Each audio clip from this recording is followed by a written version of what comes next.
deep thinkers, welcome to Deeper Meaning Time.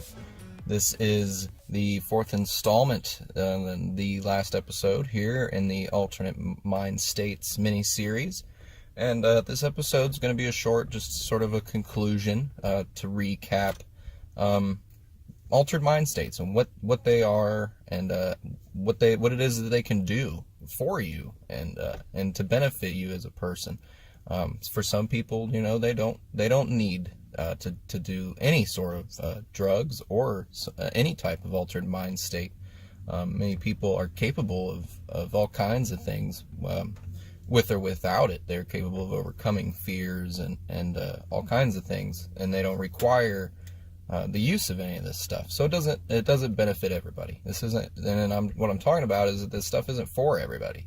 It's not. It's for people that understand that their mind in particular is capable of handling and wanting to experience whatever it may be.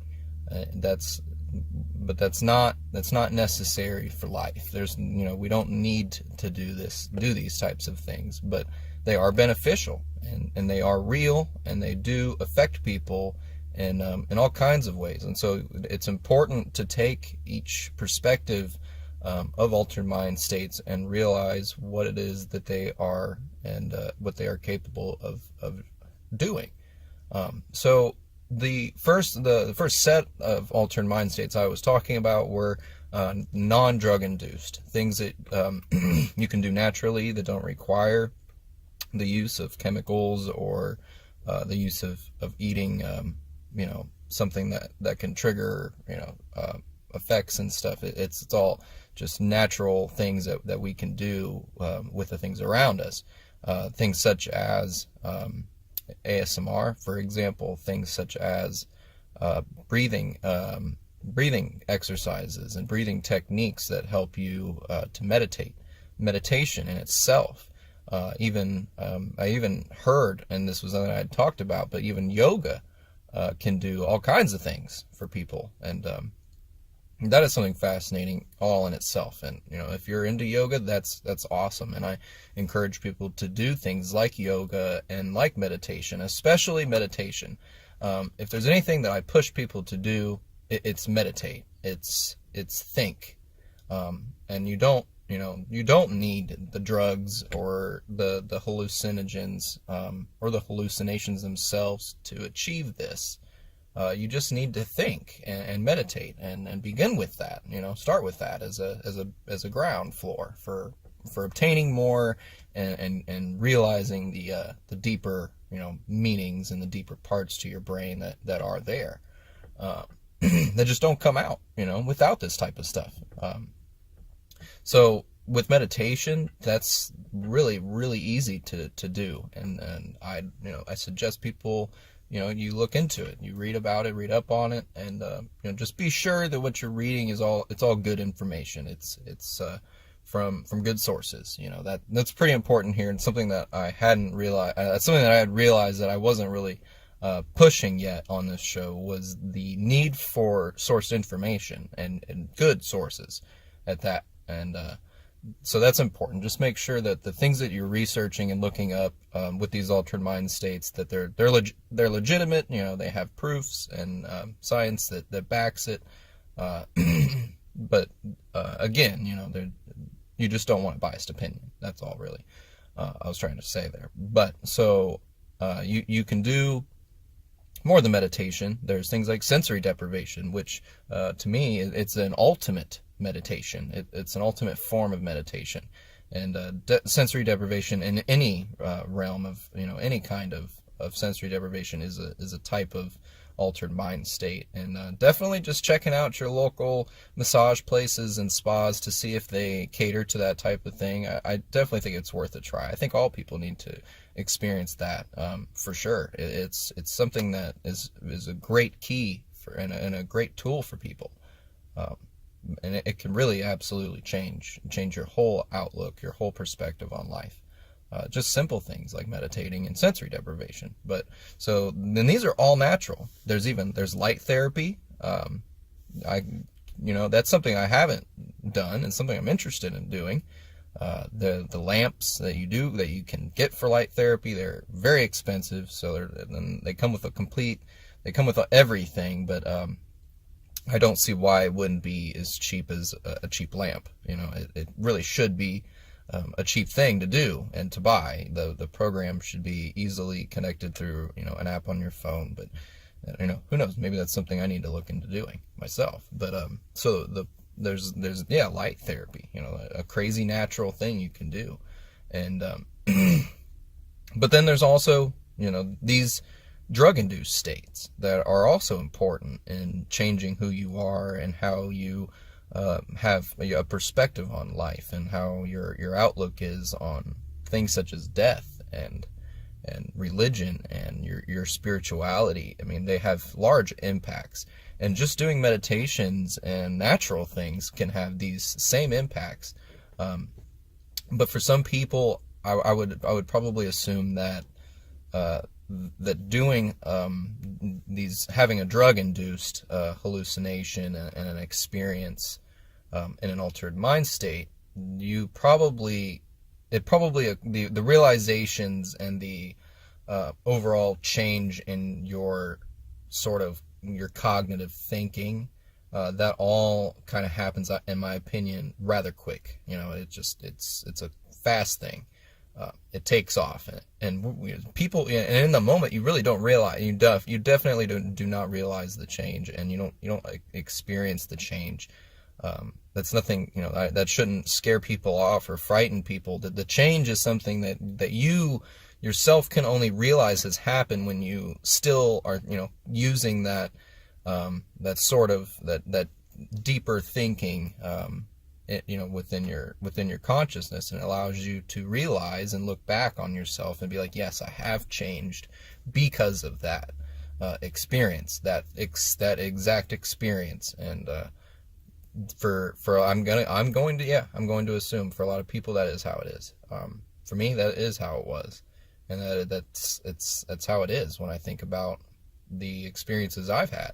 They all have an impact, a pretty great one.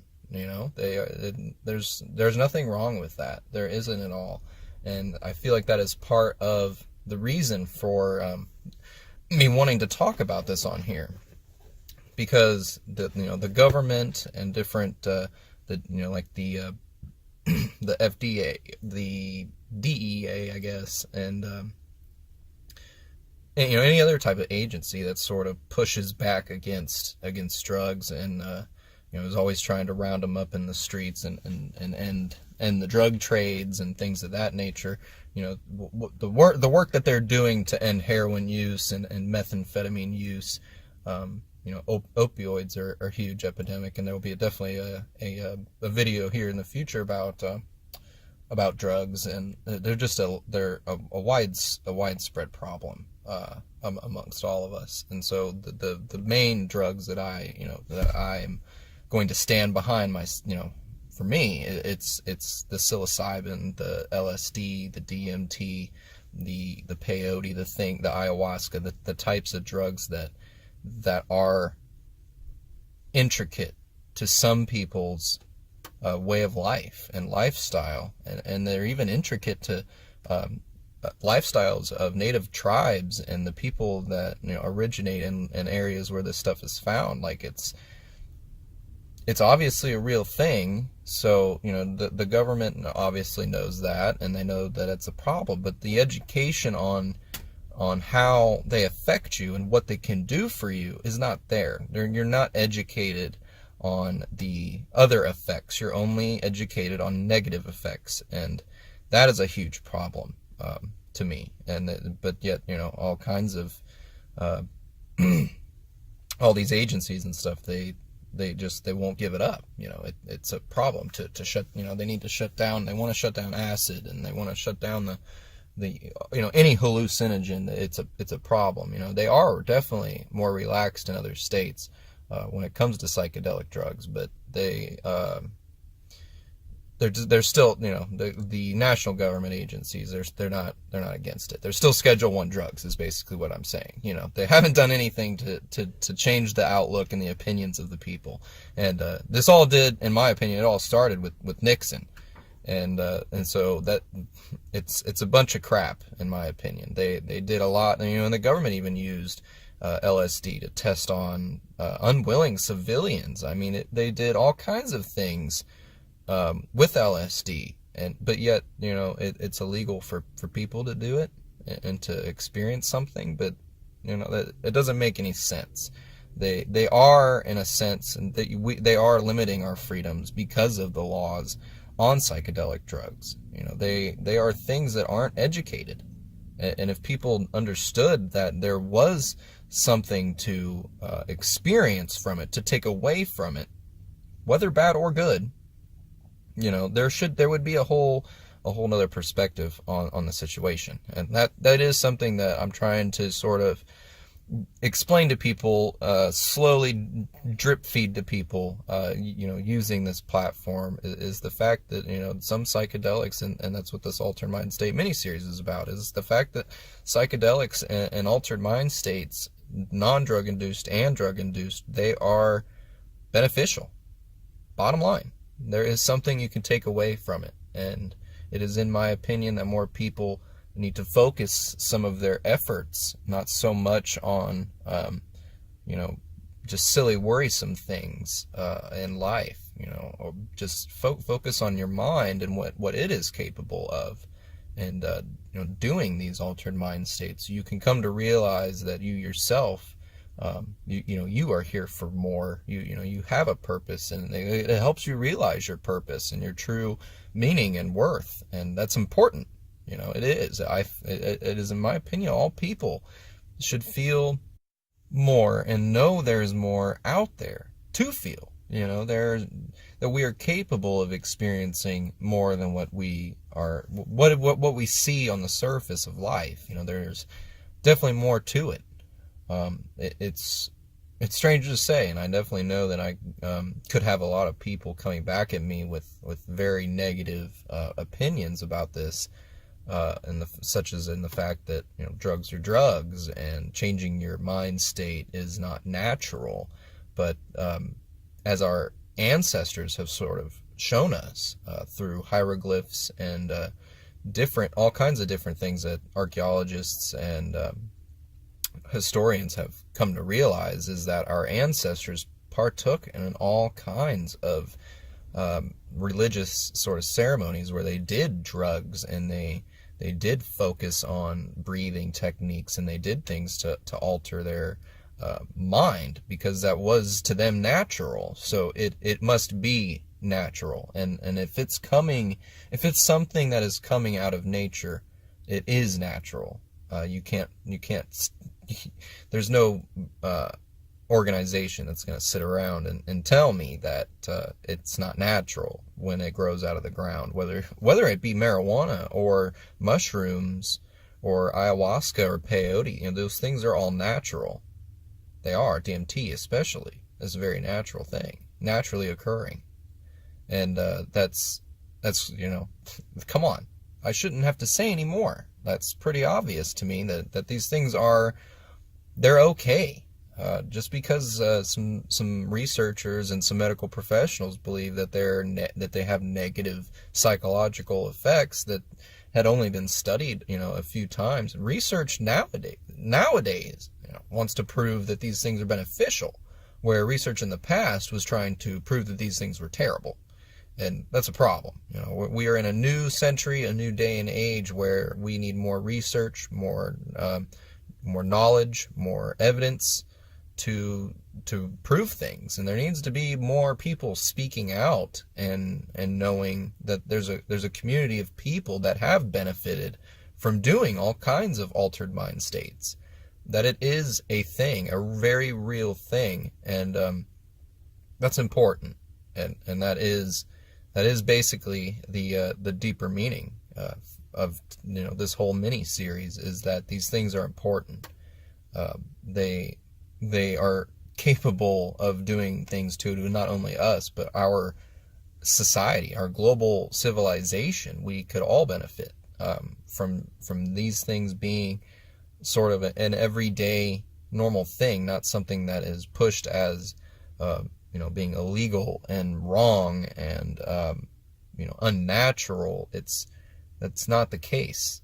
People we need to, and that's that if you're listening here on Deeper Meaning Time, that's the point here. And so if you're listening and you're following along with this podcast, then you maybe agree that there should be more research, more information should be made to the public, more knowledge. People should be educated on these things, not educated just in the negative aspects of these things, but in all aspects of it.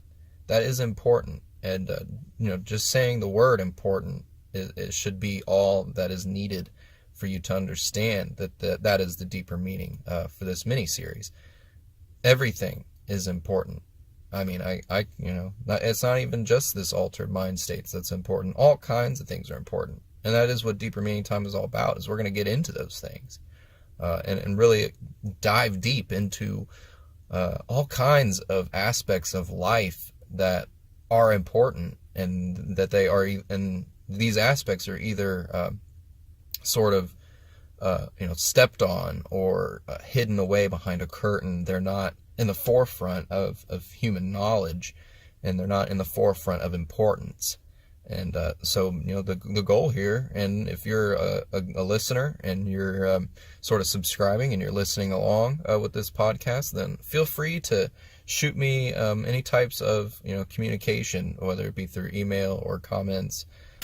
You can find Deeper Meaning Time at deepermeaningtime.com, where you can leave all kinds of comments on every episode I post on there.